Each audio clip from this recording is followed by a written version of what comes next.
ये बातें गुप्त रखी जाती है, लेकिन क्यों कह रहे हैं? हमारे विश्वास के लिए कह रहे हैं। तुम चाहे जितने पाप कर चुके हो भाई,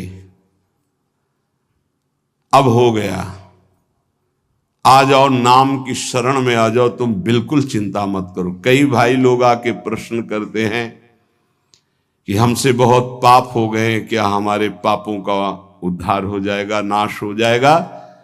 तो ननु दुरिताक्रांताय ते कथम संशयम दास्यामि तत्राह जय नाम धेय मुनि वृंद गेय जनरंजनाय परमक्षराकृते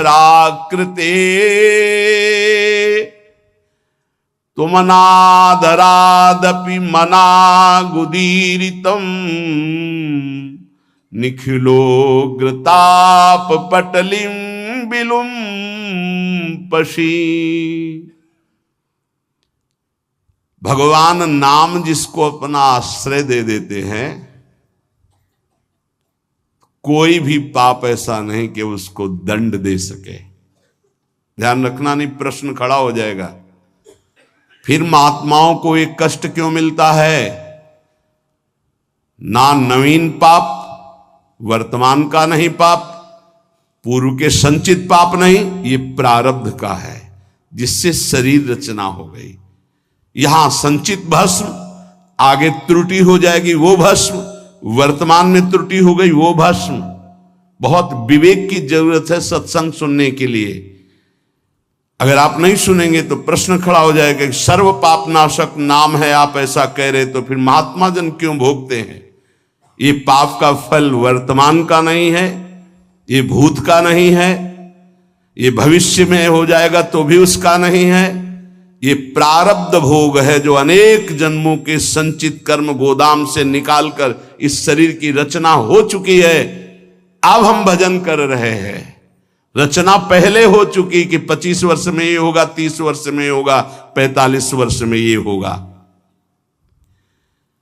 मैं जिसको अपना आश्रय दे देता हूं, कौन? नाम। भगवान कह रहे नाम ये साक्षात सच्चिदानंदमय है। बड़े बड़े मुनिगण मेरा गायन करते हैं, मैं भक्तों के हृदय का अनुरंजन करने वाला हूं, मैं अक्षर रूप से अवतार लेता हूं। ध्यान रखिए, ये हमारे लिए भगवान का अवतार हमारे मुख में, हमारे मानस पटल में, हमारे हृदय में हो रहा। क्या? राधा। ये अक्षर अवतार है भगवान का। मैं अक्षरों की आकृति धारण करता हूं, जो मेरी शरण में आ जाता है मैं उसकी जय करा देता हूं।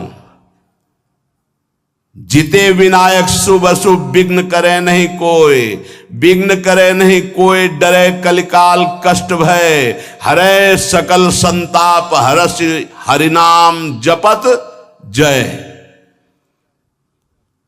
पक्का ये सत्य है, ये वैभव संपन्न है, ये अकाल है। बोलते हैं सिख भाई, जो बोले सो निहाल, सत्य श्री अकाल। कालातीत तुम्हें बना देगा, श्री संपूर्ण वैभव प्राप्त हो जाएगा। सत्य है, ये वैभव संपन्न है, कालातीत है, और जो इसको बोले तो निहाल हो जाए। कह रहे हैं उसकी जय हो जाती है। एक एक शब्द पकड़ो, हृदय आनंद में भर जाएगा। मैं अक्षर रूप धारण करता हूं, राधा राधा राधा। ये जो आपके मानस पटल पर राधा राधा, ये प्रियाजू ने अक्षर आकृति धारण करके आपके हृदय में पर्सनल अवतार लिया है। नाम भगवान कह रहे मेरा उत्कर्ष नामी से भी बढ़कर है। नामी ने तो एक अहिल्या जी का उद्धार किया, वर्णन आता है चरण स्पर्श करा के, और नाम जब स्पर्श किया तो करोड़ों अहिल्या परम पद में पहुंच गई, कौन जानता है। भगवान जब अवतार लेते हैं तो बड़े बड़े असुरों को मारते हैं, नाम जब अवतार लेता है तो ऐसे जिनको जानता भी नहीं कोई कितने पापाचारी, और वो सब भगवत पद को प्राप्त हो गए। नाम का उत्कर्ष नामी से भी बढ़कर के है। यह उत्कर्ष केवल हम सबके कल्याण के लिए नाम भगवान धारण करते हैं। जो आदर पूर्वक नाम जप करता है उसकी तो बात ही क्या है। सादर सुमिरन जे नर कहें, गोपदीव भवसागर तरे। गाय के खुर के गड्ढे में जैसे जल भरा हो तो पार होने में क्या देर लगती है, ऐसे भव समुद्र पार हो जाता है जो सादर नाम जप करता है। लेकिन यहां कह रहे हैं यदि अनादर पूर्वक भी जपे, उपहास करने के लिए, संकेत, या देखें भाई क्या होता है नाम जप करने से, आदि आदि, बहुत ऊंची बात लिखी। लिंग देह पर्यंत समस्त भयंकर पाप समूहों का समूल नाश करके भगवदाकार वृत्ति प्रकट कर देता है नाम। लिंग देह नष्ट होने का मतलब अगला जन्म अब नहीं होगा, उसी से होता है जो सूक्ष्म शरीर कहते हैं। खत्म खेल। नाम नामाकार वृत्ति, ये बहुत बढ़िया चांस है।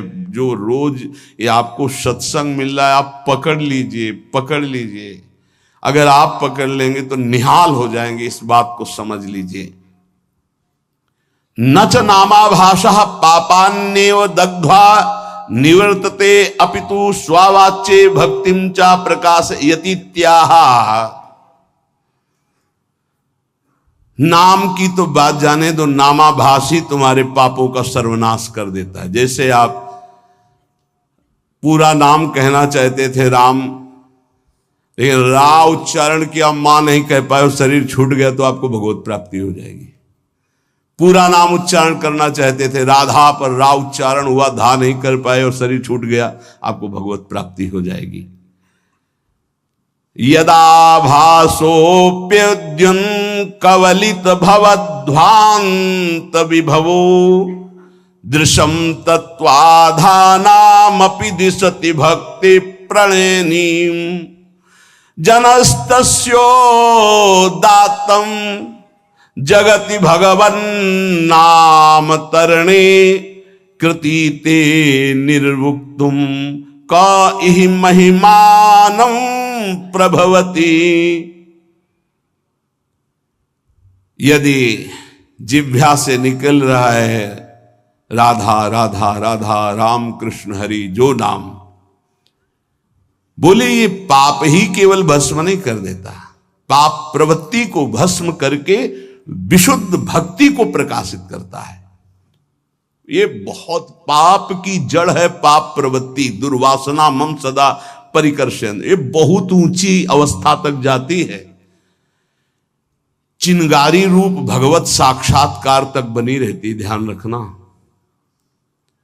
भगवत साक्षात्कार जब होता है तब बात खत्म हो जाती। मम दर्शन फल परम अनुपा, जीव पाओ निज सहज स्वरूपा। ये छोटी मोटी साधना से दबते हैं, चिंगारी बनी रहती, घास फूस मिली, हवा अनुकूल पड़ी तो ज्वाला बन जाएगी। यदि आपकी जिह्वा पे नाम चल रहा है तो नाम सूर्य की तरह प्रकाश करता है अंदर। कोई आंधी तूफान किसी तरह बुझा नहीं सकता। ये आग नहीं है, ये सूर्य का तेज है। संसार में कौन ऐसा प्रवीण होगा जो नाम की संपूर्ण महिमा कहने में समर्थ हो? कहूं कहां लगी नाम बड़ाई, राम न सकही नाम गुण गाई। भगवान भी अपने नाम की महिमा का पूर्ण वर्णन नहीं कर सकते तो औरों की बात क्या। अश्मोर्ध महिमा आज तक कोई नाम की यथार्थ नहीं कह सका। 2000 जिह्वा वाले भगवान शेष जी महिमा का वर्णन करते करते पूर्ण आज भी नहीं कर पाए। कोई नहीं, ऐसा नाम का प्रभाव है कि कोई नहीं आज तक पूर्ण महिमा का वर्णन कर पाया। तत्व दृष्टि से जो विहीन जन हैं उनको भी तत्वबोध प्रदान करने वाली सामर्थ्य नाम में विराजमान है। अथई कांतिक भावो नोपासितम नाम भोगैक विनाश्यमपि प्रारब्धम विनय भोगाद विनाशयतीत्याह। यदि नाम जापक उपासक चाहे कि मुझे प्रारब्ध ना भोगना पड़े तो ये भी सामर्थ्य भजन में है कि प्रारब्ध नष्ट कर देगा, पर भगवत प्राप्ति में बाधा आ जाएगी। भगवत प्राप्ति में बाधा आ जाएगी। यहां ध्यान दीजिए, अगर किसी को ऐसा लगता हो कि भजनानंदी संतों को जो रोग आता है अगर भजन में दम हो तो मिटा दें, तो आप देख लीजिए शास्त्र प्रमाण, वो कह रहे अथई कांतिक भावे नोपासितम नाम भोगैक विनाश्यमपि प्रारब्धम विनय भोगाद विनाशयति। बिना भोगे प्रारब्ध का विनाश हो जाएगा भजन करने से। तो क्यों नहीं करते संत जन अपने प्रारब्ध का नाश? क्योंकि भगवत प्राप्ति में बाधा पड़ जाएगी। तो शरीर अविनाशी थोड़ी है। मानो कैंसर है, किडनी फेल है, ये है वो है, तो ये अपने समय तक के लिए है। जहां समय पूरा हुआ तो जिनकी किडनी ठीक है वो मरते नहीं है क्या? जिनको कैंसर नहीं वो मरते नहीं क्या? अरे बड़े स्वस्थ गाते बजाते चले जाते हैं। गाना बज रहा है, वो आगे गाड़ी में राधा वल्लभ श्री हरिवंश गए। समय है एक इसको ज्ञान होता है भक्त का। तो भक्त अपने भजन का प्रभाव प्रारब्ध नष्ट करने में नहीं करता, ध्यान रखना। नहीं तो शास्त्र आज्ञा करता है कि भोगैक विनाशमपि प्रारब्धम विनय भोगाद विनाशतीत्याह। बिना भोगे प्रारब्ध का नाश हो जाएगा। अभी तक सुनते रहे कि पूर्व पाप, संचित कर्म पाप और आगे वर्तमान में हो, ये सब अहम तो हम सर्व पापेभ्यो मोक्षयिष्यामि मा शुचा, प्रारब्ध भोगना पड़ता है। तो अब यहां कह रहे हैं कि अगर नाम निष्ठा पूर्वक जपा जाए, अथई कांतिक, एकांतिक भाव, नाम के सिवा हमारे पास और कोई बल नहीं, कोई साधन नहीं। अथई कांतिक भावो नोपासितम नाम, जो भाव से नाम की उपासना करता है तो भोगैक विनाशमपि प्रारब्धम विनय भोगाद विनाशतीत्याह। बिना भोगे प्रारब्ध का नाश हो जाएगा। जैसे श्रीधर बाबा हमको एक चरित्र सुनाए थे राधा कुंड के संत भगवान का, कि वो रोज सोहनी लगाते थे राधा कुंड में। कोई थूक दे कोई ऐसा तो उसे साफ करके राधा कुंड के जल से, कि हमारे प्रिया प्रीतम यहाँ विहरण करते हैं। और भिक्षान्न से उदर पोषण करते थे, खूब निरंतर नाम जप करते थे। एक दिन वो राधा कुंड की सेवा करके बैठे ही थे कि एक काला दुर्गंध युक्त पुरुष आया। उसने कहा बाबा मुझे स्वीकार करो। तो बोले कैसा? बोले मैं 12 वर्ष का गलित रोग कुष्ठ हूं, जो तुम्हारे शरीर पे आना चाहता हूं, पर इतना भजन है कि मैं बिना आपकी आज्ञा के आ नहीं सकता। मैं प्रारब्ध हूं आपका, 12 वर्ष गलित कुष्ठ। उनका भाई इतना समय नहीं हमारे पास कि मैं भोगूं, ये हमसे तुमसे नहीं पूछा जाएगा। हाँ, ही ऐसे बड़े भजनानंदी गुरुजनों की बात है। उनका हमारे पास समय नहीं है। दूसरे दिन फिर बाबा स्वीकार करना पड़ेगा, हम 12 वर्ष का गलित कुष्ठ 6 साल में भुगवा देंगे। नहीं हमारे पास समय। क्रम से रोज आते रहे। एक दिन आए, बोले बाबा स्वीकार कर लीजिए, प्रारब्ध या फिर भजन से नष्ट कर दीजिए। भजन तो नहीं देंगे, भजन नहीं देंगे। तो बोले बाबा स्वीकार करो। तो बोले 24 घंटे स्वीकार करने पर आप राजी रहेंगे? तो बोले 12 वर्ष का कष्ट 24 घंटे में दूंगा, आप भोग पाएंगे? तो उनका हमारी बात तय है। तुम पूरे 12 वर्ष का जितना कष्ट है वो हमें 24 घंटे में दे दो, मैं स्वीकार करूं। बोले कोई औषधि नहीं, कोई पानी देने वाला नहीं रहेगा, दरवाजा आप अंदर से बंद करेंगे? बोले बिल्कुल अक्षरशः ऐसा। बाबा ने अपने शिष्यों से कहा दरवाजा बंद कर रहा हूं, आज इसी क्षण समय देख लीजिए, 24 घंटे तक कोई हमारे कमरे में नहीं आएगा, कोई विक्षेप नहीं पहुंचाएगा, हम खुद निकल आएंगे। जे ही का स्वीकार है, पूरा शरीर मवाद से युक्त हो गया, भीषण पीड़ा कढ़ाते रहे, हा कृष्ण हा कृष्ण। और 24 घंटे व्यतीत होने के बाद संपन्न हो गया। जब बाहर निकले तो तेजोमय स्वरूप। ये उन्होंने प्रारब्ध भोगा, ना कि भजन दिया। यहां कह रहे कि अगर आप भजन बल से चाहें, देखो अगर किसी ने वस्त्र दे दिया, किसी ने भोजन दे दिया, किसी ने कुटिया बनवा दी, तो उसका प्रारब्ध लेकर भोग लेते हैं फिर अपना प्रारब्ध कैसे छीड़ कर लेंगे? विचार करो, महापुरुषों में इतनी सामर्थ्य है, वो फिर अपना प्रारब्ध क्यों? उनको विशुद्ध ज्ञान है कि ये शरीर नाशवान है, हम भोग सकते हैं, ये नहीं भोग सकते हैं। पर कोई भी साधक चाहे तो प्रारब्ध का नाश कर सकता है, पर साधक वही जो चाह मिटाने के लिए भजन करता है, शरीर को सुख प्रदान करने के लिए नहीं। पर हमारे शास्त्र में सिद्धांत है, अथैकांतिक भावे नोपासितम नाम भोगैक विनाशमपि प्रारब्धम विनय भोगाद विनाशयति त्याहा।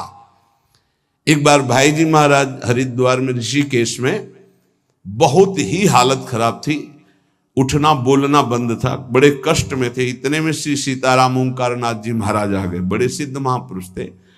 उन्होंने कहा कि कुछ मिनट भाई जी से वार्ता करनी है। तो उनका इस समय तो नहीं हो सकती, क्योंकि बहुत शिथिल और बहुत पीड़ा है। बोले आप सूचना दे दीजिए। तो भाई जी से कहा कि श्री सीताराम ओंकारनाथ जी महाराज पधारे हैं आपके दर्शन के लिए, कुछ संभाषण कर। ऐसे बैठ गए जिससे आराम से लेटे हो। कहाँ हैं? और गए और गंगा जी के किनारे चौकी पर बैठकर दोनों महापुरुष घंटों भगवत चर्चा हुई, और फिर आए और जे ही आके सैया पे लेटे, फिर वैसे ही। क्या ये प्रारब्ध उनके ऊपर शासन कर रहा है? नहीं। बस यही भूल संसारियों से हो जाती कि अगर भजन का ये परिणाम है कि दुख ना हो तो महात्मा को कष्ट क्यों है? नहीं, बिल्कुल कष्ट नहीं है, बिल्कुल कष्ट नहीं। तुम उसे नहीं जानते हो, तुम बाहरी ढांचे को कष्ट में देखकर कष्ट जानते हो। अगर तुम्हारे अंदर वो विवेक हो, वो सामर्थ्य हो, या कोई मशीन बनी हो, उनकी छाती में लगा के देख लो। ऐसा परमानंद विश्व में किसी को नहीं होगा जैसा भगवत भजन करने वाले को होता है। भोग के द्वारा ही प्रारब्ध का विनाश होता है, ऐसा शास्त्रों में पाया गया। पर नाम में इतनी सामर्थ्य है, प्रारब्ध कर्म भोगे बिना नष्ट हो जाएगा। नहीं तो प्रारब्ध बड़े बड़े तपस्वी ज्ञानियों भक्तों ने भी स्वीकार करके भोगा है। प्रारब्ध कर्म स्फुरण होके नष्ट हो जाएगा। स्फुरण स्वप्न में देखा आपने, 4 लोग आए, मार लाठी, आपको बहुत पीटा, आंख खुली, एक और डंडा ले लगे, प्रारब्ध भोग नष्ट हो गया। कुछ प्रारब्ध भोग भगवान भोगवा देते हैं और हजारों प्रारब्ध भोग कटवा देते हैं। हजारों प्रारब्ध भोग स्वप्न में कटवा देते हैं। विश्वास करना, भगवान बड़े लीला बिहारी हैं।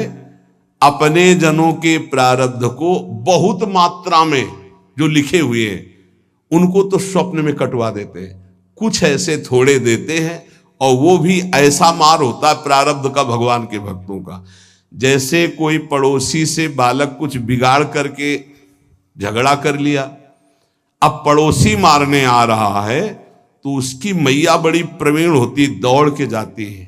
वो कहती है अरे रुको रुको, कहा था दुष्ट तू मानेगा नहीं। वो इतना गुस्सा करके ऊंचे हाथ उठा के, और हाथ पीठ में आते आते नरम पड़ गया और धीरे से लगा, फिर ऊपर उठा तो आसपास, अरे बहन जी रहने दीजिए, आप कहते हो तो हम मान जाते, नहीं हाथ तो इसकी खाल उधेड़ देती। ऐसा प्रारब्ध भोग भोगवाते भगवान। समझ पा रहे हो? हाथ बहुत ऊंचा उठा रही मैया, पर उसका लाला है इसलिए बहुत धीरे पड़ता है जाकर के। अगर पड़ोसी मारता तो भले हाथ ऊंचा ना उठता, लेकिन वो बहुत जोर का लगता। तो ऐसे ही प्रारब्ध पड़ोसी की तरह पिटाई करता है सबकी, लेकिन भक्तों के प्रति जब पिटाई होती तो मैया की तरह पिटाई होती है। हाँ, जैसे कुम्हार नीचे हाथ लगा के ऊपर पिटाई करता है ना मटकी की, ऐसे भगवान आनंद सिंधु सत्य कह रहे हैं, आनंद का हाथ लगा करके ऊपर से प्रारब्ध को भगवा देते हैं। ब्रह्म विद्या का साक्षात्कार करने वाले महापुरुषों के संचित भस्म हो जाते हैं, क्रियमाण का नाश हो जाता है, परंतु प्रारब्ध भोगना पड़ता है। परंतु वही प्रारब्ध नाम निष्ठा वाले को चाहे तो स्पर्श भी नहीं कर सकता। इसमें वेद प्रमाण है, सा एव सर्वेभ्यः पापमभ्यः उदितः उदेति ही वै सर्व पापमभ्यो या एवं वेद उदिति तस्य नाम। जो तपस्या साधना वेदांत के द्वारा सारे पाप भस्म कर चुका है, वो पूर्व और वर्तमान के पापों से छुटकारा पा जाता है, पर उसे प्रारब्ध भोगना पड़ता है। पर यदि नाम जापक है उत, ये जो नाम जापक है उसको प्रारब्ध भी भोगना नहीं पड़ेगा यदि वो चाहे तो। पर क्यों चाहेगा? अरे ब्रह्मास्त्र का प्रयोग मच्छर मारने के लिए थोड़ी होता है। आप आगे बढ़ो, खुद आपका हृदय कहेगा आओ प्रारब्ध स्वीकार करते हैं, लेकिन भजन एक भी नाम नहीं देंगे तुम्हें, भोग लेंगे हम। बहुत बढ़िया बात है। देखो जब पैसे में मात हो जाता है ना, तो जिससे उधार लिया जाता है, कहा जाता है 2 दिन काम करवा लो यार, पैसा मत लो, शरीर से हम काम कर देंगे, पैसा हाँ राजी। ऐसे ही भक्त होता है, शरीर से हम भोग लेंगे, भजन नहीं देंगे तुम्हें, हाँ राजी, तो आओ देव कष्ट। और आर्त भाव से पुकारेंगे राधा राधा राधा, हम तो माला माल है, हमारा घाटा क्या है। अभी शरीर छूटे तो प्रियाजू मिलेंगे, कल छूटे तो प्रियाजू मिलेंगे, 10 वर्ष बाद छूटे तो प्रियाजू मिलेंगे। जो यहां कर रहे हैं वहां करना है। यहां आप लोगों के रूप में बैठे हुए भगवत चर्चा हो रही है, वहां प्रियाजू के सामने प्रियाजू का यश गा करके नाचेंगे, गाएंगे, खेलेंगे, कूदेंगे अपनी स्वामिनी जी के साथ। घाटा कहाँ है हमारे पास? तद वृंदावन धाम नाम रसदम बंदामि राधापते। मैं उसी वृंदावन की उपासना करता हूं जिसके कण की आशाएं बड़े बड़े महापुरुष करते हैं। राधापति प्रिया प्रीतम ने मुझे उस रस का दान कर दिया है। ये बातें गुप्त रखी जाती है, लेकिन क्यों कह रहे हैं? हमारे विश्वास के लिए कह रहे हैं। फल दे दिया है ऐसा लिख सकते थे, लेकिन का रस दान कर दिया है। दान भिक्षुक को मिलता है, यहां हम अधिकारी नहीं हैं कि हमारी साधना का फल मिला कि श्यामा श्याम के चरणारविंद का महामाधुर्य प्रेम रस। तो इनसे बड़ा कौन साधक होगा? ये तो सिद्ध है। 88 हजार वर्ष की समाधि लगती, जिसमें हम सैकड़ों बार जन्म लें और मर जाएं, तो उनकी एक समाधि के बराबर हमारा जीवन नहीं होगा। हमारे पास कुछ नहीं है, हमको कृपा से घसीटा गया। अब हमारे पास केवल उनकी दया कृपा करुणा ही है कि हमारा निस्तार कर सकती है। तो ऐसे दाता है कि हमें श्यामा श्याम अपने आप को दे दिए। अति उदार बिबि सुंदर सुरत सूर सुकुमार। ये सुकुमार तत्व युगल सरकार महादानी हैं। ये अपना दान करने के लिए अपनी कृपा का अवतार कराते हैं। श्यामा श्याम की कृपा का अवतार कौन है? आचार्य। कृपा रूप जो वप धर्यो। तभी कहा गया महिमा तेरी कहा कहो श्री हरिवंश दयाल, तेरे द्वारे बटत है सहज लाडली लाल। सहज शब्द देख लीजिए, बस पंक्ति में बने रहिए। आपको ये चिंता नहीं करनी कि आपके अंदर क्या विकार चल रहा है, आपका भजन कितना चल रहा है, आप किस कोटि के साधक हैं। यहां इसका कोई गणना नहीं। यहां गणना है पंक्ति में खड़े रहो, बस इधर उधर नहीं डोलना।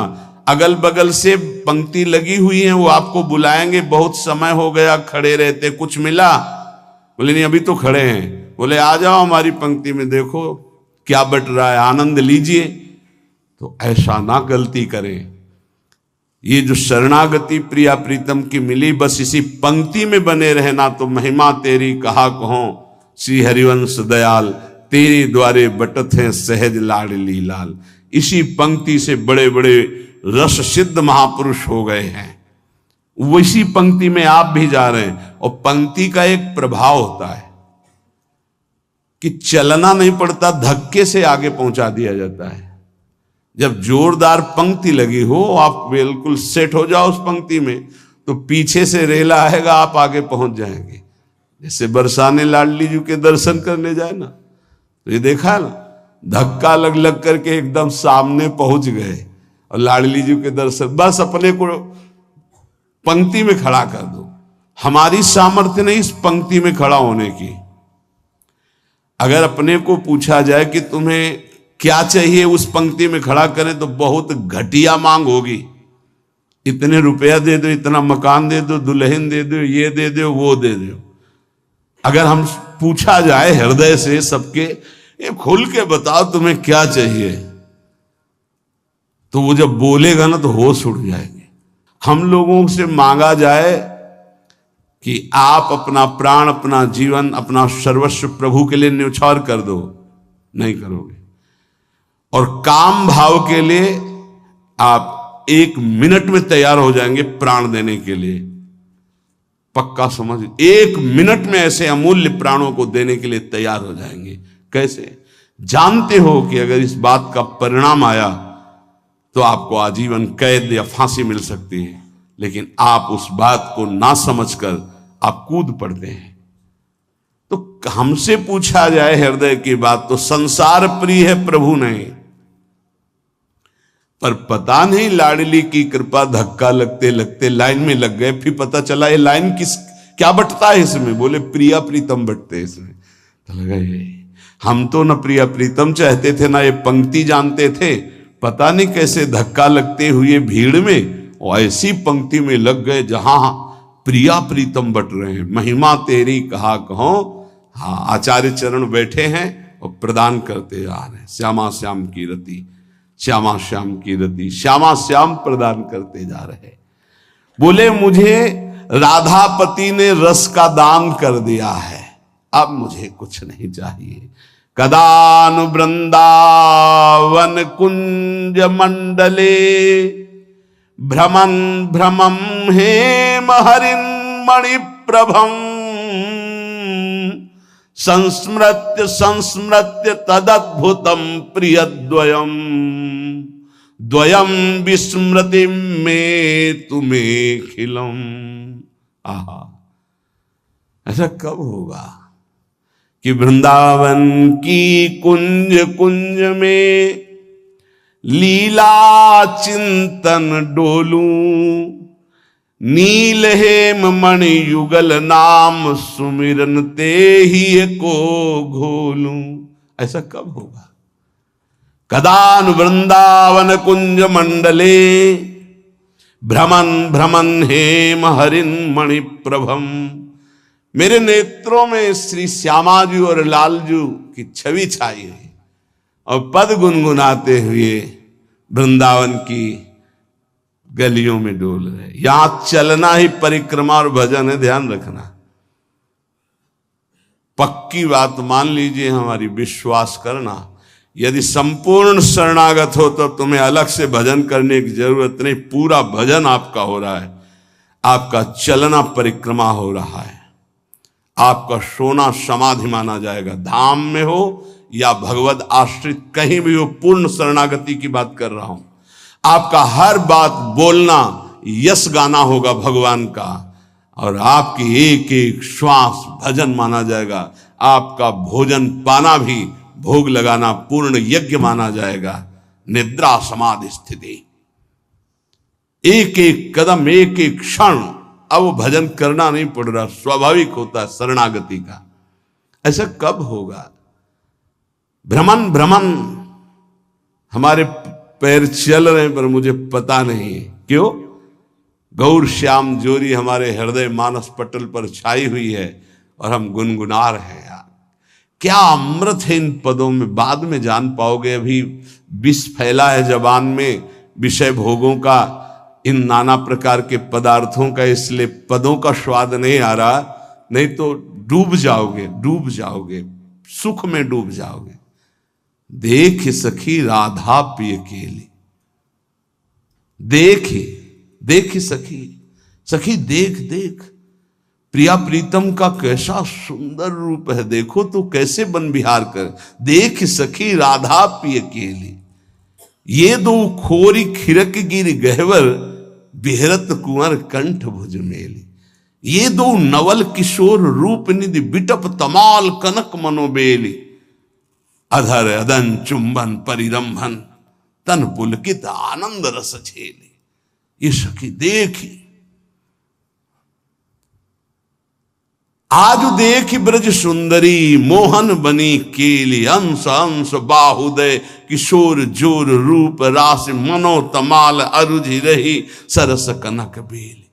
देख सखी नव निकुंज भ्रमर गुंज, मंजु घोष प्रेम पुंज, गान करत मोर पिकन अपने सुरसों में। मदन मुदित अंग अंग, बीच बीच सुरत रंग, तो पल पल हरिवंश पीवत नयन चसक। ये गा तो गए 2 मिनट में, लेकिन जब शोभा उतरेगी ना तो कितने घंटे शिथिल हृदय बना रहेगा। महाप्रेम रस कब ऐसा होगा कि वृंदावन में इन पदों को गुनगुनाते हुए, लीला का चिंतन करते हुए, रूप माधुरी का पान करते हुए घूमूंगा।